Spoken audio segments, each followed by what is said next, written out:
Les amis bélier, bonjour. Je vais faire une guidance générale pour l'automne 2024. Alors, je vais procéder en deux parties. On va d'abord voir le domaine sentimental, émotionnel, relationnel, développement personnel, spiritualité. Et dans un deuxième temps, l'aspect matériel, vie professionnelle, vie active. Donc cette vidéo vous concerne si vous êtes influencé par le signe du bélier, donc si c'est votre signe natal, si c'est votre soleil qui est en bélier, si c'est votre ascendant bien entendu, ou alors votre lune ou votre Vénus, si c'est plutôt l'aspect émotionnel qui vous intéresse. Donc on va voir, on va rentrer directement dans le sujet, quel est le challenge, quel est l'obstacle éventuellement que vous avez à dépasser, qu'est-ce qui vous embête, quel est le tournant à prendre à cet automne 2024, quelle est votre force pour dépasser ça, et jusqu'à présent, quelle a été votre attitude. Alors le challenge. Alors, le challenge, c'est pas forcément une montagne, hein, ça peut être juste un petit tournant, un virage, quelque chose qui se présente à vous. Alors, 2 de denier, cavalier d'épée, 3 de denier. Ok. Donc, le challenge, il est extrêmement positif, là. Il vous demande de vous habituer à un nouveau... Alors, ça peut être du professionnel ici, hein, comme du sentimental. On va voir comment ça évolue ensuite, mais je vais être obligée d'envisager les deux. Ça peut être un nouveau travail, un nouveau métier, une nouvelle manière d'exercer votre métier. Peut-être que vous étiez hésitant à entreprendre une nouvelle activité, que ça, ça, et que ça a démarré du coup, et que maintenant c'est exponentiel, et que vous êtes ravi de cet essor, et que ça vous demande peut-être d'être beaucoup de fournir beaucoup alors pas forcément d'efforts, mais parce qu'on sent que ça vous plaît énormément, mais de vous investir en temps, de vous investir en énergie. euh, Ça vous demande de vous adapter à quelque chose qui est en croissance exponentielle, 2 et 3, qui est exponentielle dans votre vie. Votre atout, c'est presque inversé là. Votre atout, 7 de denier inversé, as de bâton inversé, 5 de bâton inversé. Ok. On est plus là dans du matériel, vie active, que dans du sentimental. Donc je ferai le sentimental après. Ça m'est arrivé aussi, je crois, pour le Capricorne, où c'était l'aspect matériel qui était passé en premier. Vous aussi, là, c'est l'aspect matériel. Votre atout, c'est que ça vous motive tellement, c'est tellement demandant que vous pouvez le faire en bélier. C'est-à-dire le faire tête baissée, sur un cheval au galop ou lancé à plein régime.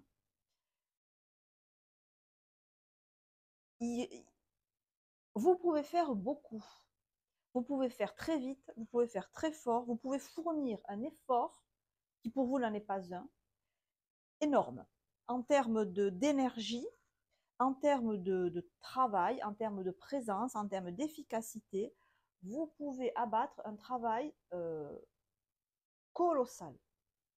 Vous pouvez avoir un investissement physique colossal. Si c'est par exemple un sport que vous faites qui vous passionne, vous pouvez atteindre des sommets d'intensité physique. Le risque étant bien évidemment d'aller trop loin. Alors, 7 As, là on va trop loin. C'est comme si vous n'aviez plus de limite énergie. Mais c'est-à-dire que vous êtes tellement dans l'effort, dans l'action, dans le... Ça vous plaît, attention, hein, c'est quelque chose de très motivant. Hein. L'adrénaline. Il y a une espèce d'adrénaline qui vous fait vous sentir invulnérable, qui vous fait sentir que vous n'avez plus de limites, mais de limites en termes de fatigue, si vous voulez. De limites, plus vous en faites, plus vous avez envie d'en faire, et plus vous sentez l'énergie pour en faire d'autres. Donc, cette circonstance de vie qui sont porteuses, qui sont très, oui, porteuses, prometteuses. C'est, par exemple, si vous avez un commerce, c'est comme s'il y avait de plus en plus de demandes, de plus en plus de clients, si vous voulez. Donc ben, vous en faites encore plus. Hein. Et plus vous en faites, plus on vous en demande, et plus vous avez la force d'en faire. Voilà. Vous pouvez vous dire, je suis habité par une énergie cosmique, j'en sais rien, une énergie divine, une énergie inépuisable, qui fait que je peux abattre des montagnes et que je ne sens aucune fatigue, au contraire, que je me recharge automatiquement. Et, et c'est un peu l'idée. C'est ça en fait. Hein. C'est que il se peut que vous ayez trouvé votre élément et que donc du coup, quand on est dans son élément, on n'est pas fatigué parce qu'on se recharge en faisant ce qu'on fait. C'est pas parce qu'on fait énormément d'activités, parce qu'on est très actif, qu'on se fatigue. C'est parce qu'on fait ce qui ne nous nourrit pas. Vous, il se peut que vous ayez trouvé, que vous fassiez quelque chose qui vous nourrit. Et que donc, au lieu d'être fatigué par une débauche de travail, d'action, d'activité, ben, au contraire, vous êtes de plus en plus en forme parce que vous faites ce qui vous nourrit. Donc jusqu'à présent, vous avez fait quoi? Jusqu'à présent, ben, il se peut que après un moment de 9 d'épée inversé, un moment où peut-être vous ne trouviez pas justement chaussure à votre pied, vous ne trouviez pas ce qui vous faisait plaisir, ce qui vous faisait avancer, ce qui vous donnait envie d'y aller, quoi. Vous ne le trouviez pas, vous le cherchiez, et que quelque part maintenant vous l'avez trouvé, ou vous avez trouvé quelque chose qui ressemble beaucoup, et vous avez pris la décision de quoi? As d'épée à l'endroit.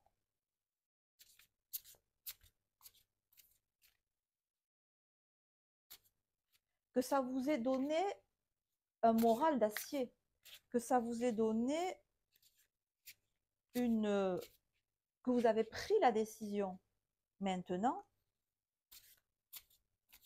de faire ce qu'avant vous ne faisiez pas parce que vous ne le sentiez pas, il n'y avait pas spécialement d'enthousiasme à agir, il n'y avait pas.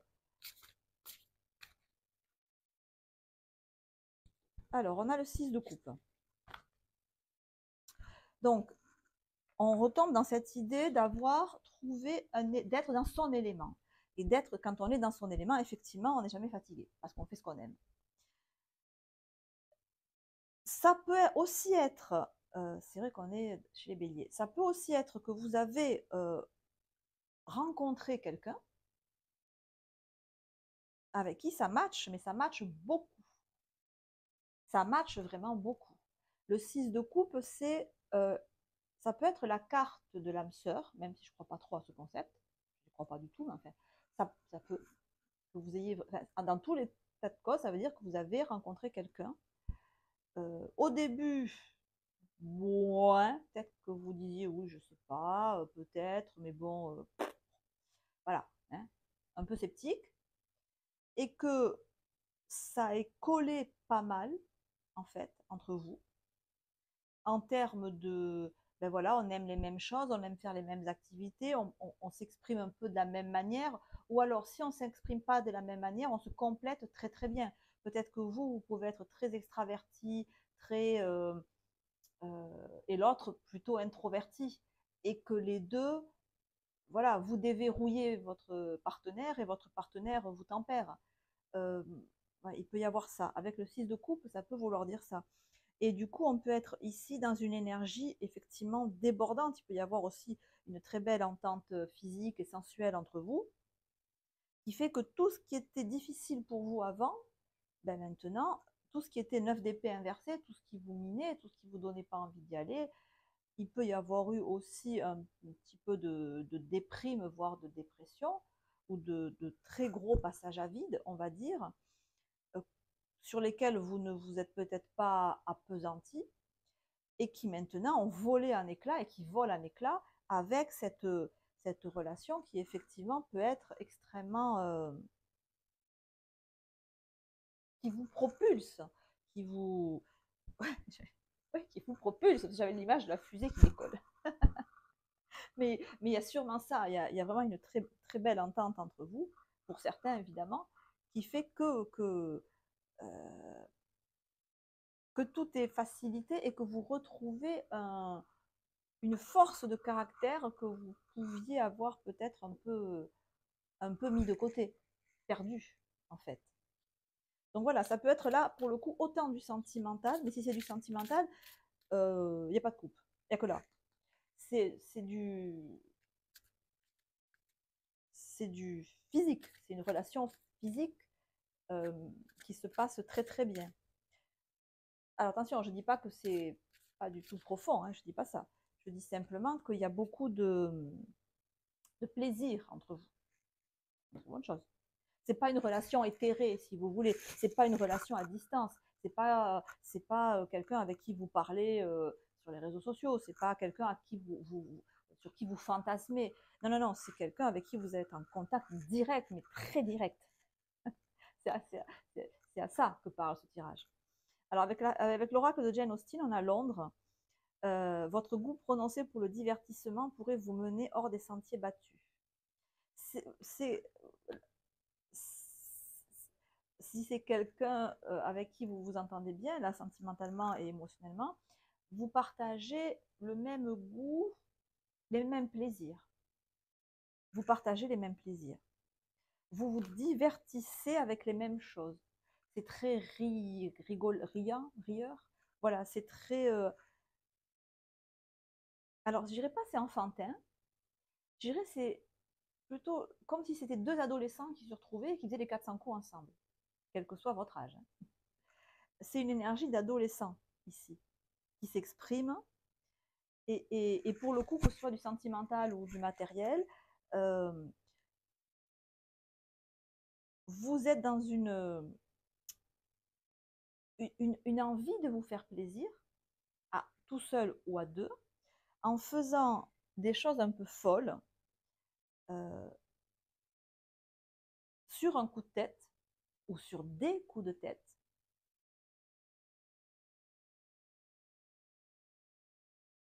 Donc, soit vous êtes en train de faire ça, soit si vous ne le faites pas, c'est vraiment le conseil qui vous est donné pour ces mois d'automne. C'est de suivre votre notion du plaisir. Qu'est-ce qui me fait plaisir? Et d'avoir contacté cette idée que plus je fais ce qui me fait plaisir, plus j'ai d'énergie et mieux je me sens et mieux ça se passe dans ma vie. Et mieux je réussis. Et mieux la vie me réussit. De prendre conscience de ça. Donc, ça peut être du sentimental comme ça peut être du matériel. On va dire 80%, on va dire 80% matériel, vie active, et 20% sentimental. Donc je pense quand même que ça parlera plus sur le matériel. Donc bon, on va voir. Je vais faire une deuxième partie où on va envisager cette fois-ci carrément plus le sentimental. On va voir ce que ça va donner.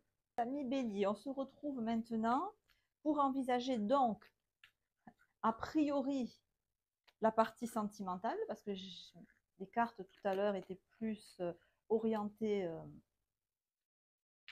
sur le matériel, mais enfin c'est quand même très tangent.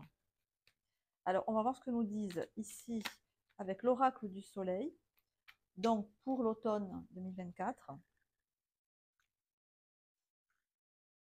Donc je garde avec cette idée de challenge à dépasser, l'endurance et l'indépendance.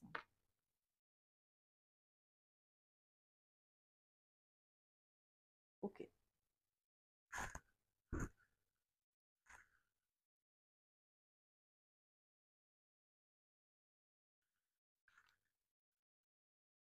On a le soleil, on a le soleil en scorpion là, et la lune en verso.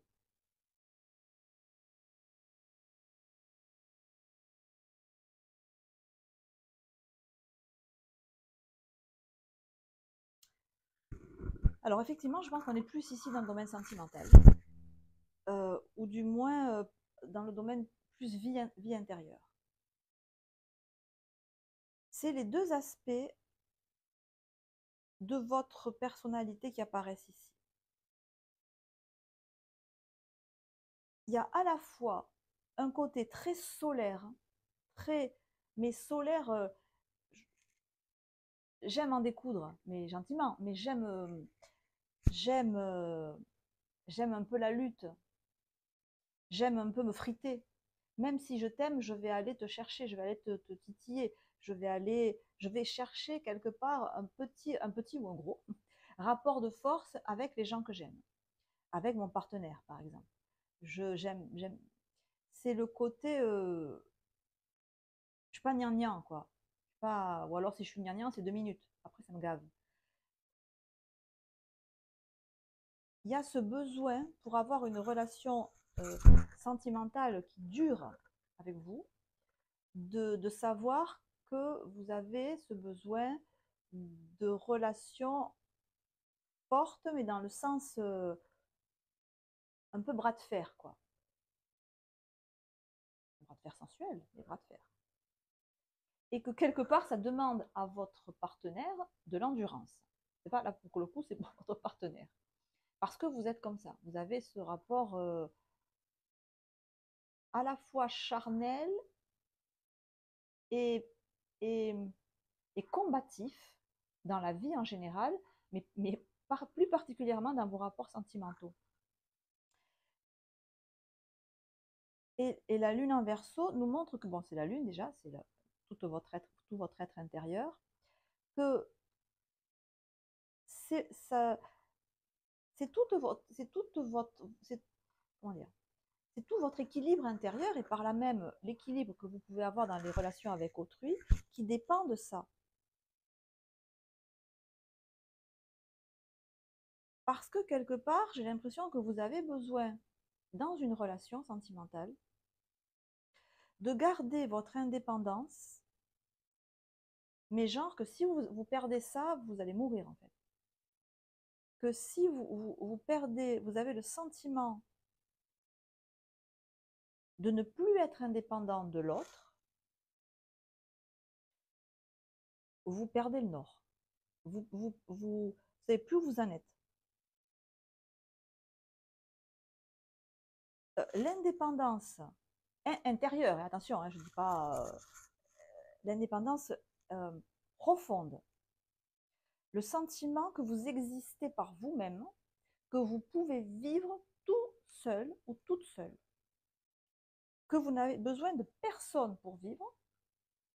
Donc, sous-entendu que la relation que vous pouvez avoir, si elle s'arrête du jour au lendemain, bon, ça ne va pas vous faire plaisir, mais vous pouvez très bien vous en passer. Cette conscience-là, elle est essentielle à votre être intérieur, à votre équilibre. La prise de conscience-là, c'est que si vous perdez cette notion de je t'aime, je t'adore, mais je peux très bien vivre sans toi, ça peut compromettre la relation elle-même, parce que ça vous compromet à vous. Mais dans le sens, je me suis compromis, je me suis perdu.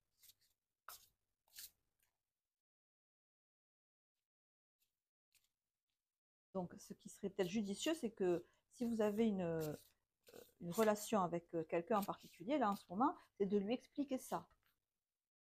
Qu'il ou elle sache ce qu'il attend. Parce que c'est pas de tout repos, ça, pour les personnes en face. Mais ça se passe très bien quand on sait dès le début qu'on a mis dès le début les pendules à l'heure. Alors, si on approfondit, on a, oui, le 7 d'épée. Et l'as de coupe. Bah, c'est oui, c'est ça. Pareil. Même limonade. C'est vous. C'est vous. Et donc, si ça sort pour cet automne, c'est que peut-être vous êtes en relation, ou vous débutez une relation, ou en tout cas, si c'est dans une relation, vous devez en faire part à la personne en face, comme ça elle sait où elle met les pieds. Et si vous avez personne en face, vous d'en être conscient ou consciente. qu'il y a ces deux aspects en vous qui sont je suis prête à foncer dans une relation nouvelle dès lors que je le sens, genre que je sens qu'il y a cette osmose, cette étincelle, as de coupe, je fonce, je t'ouvre mon cœur. Je ne cache rien, je ne perds pas mon temps à ressasser ce qui n'a pas marché dans mon passé, je ne suis pas nostalgique, je fonce. Je trouve quelqu'un, ou quelqu'un me trouve, ou une circonstance, mais là on est vraiment dans du sentimental, euh, je n'hésite pas, aucun problème. Mais sachant que je peux partir aussi vite que je suis venue, ou je peux m'ouvrir ou me refermer aussi vite. Je peux me refermer aussi vite que je me suis ouvert. Et là, avec ça, c'est plus l'idée que je peux très bien disparaître de ta vie en 4 secondes.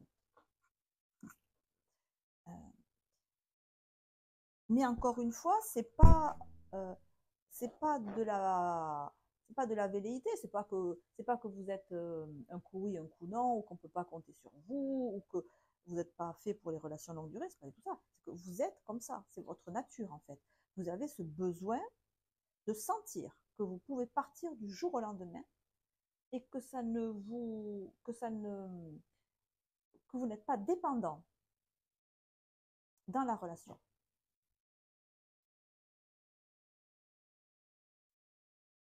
C'est clair en vous, mais euh, il faut que ça soit clair aussi avec la personne que vous avez en face.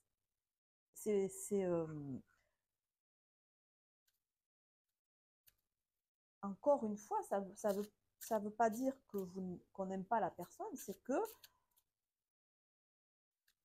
c'est ce besoin viscéral de sentir que je suis suffisant ou je suis suffisante à moi-même.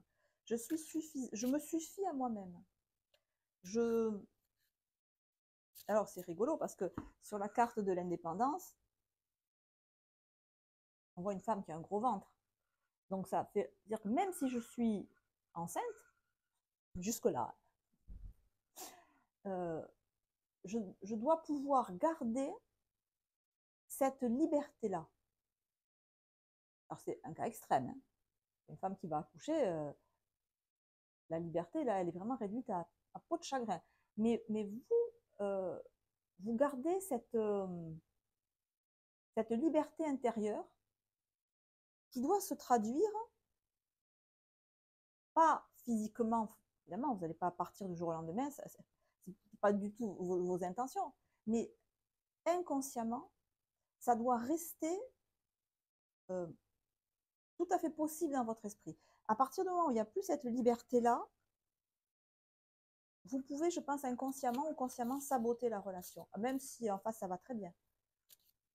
Donc ça invite vraiment à être très attentif en vous dans une relation.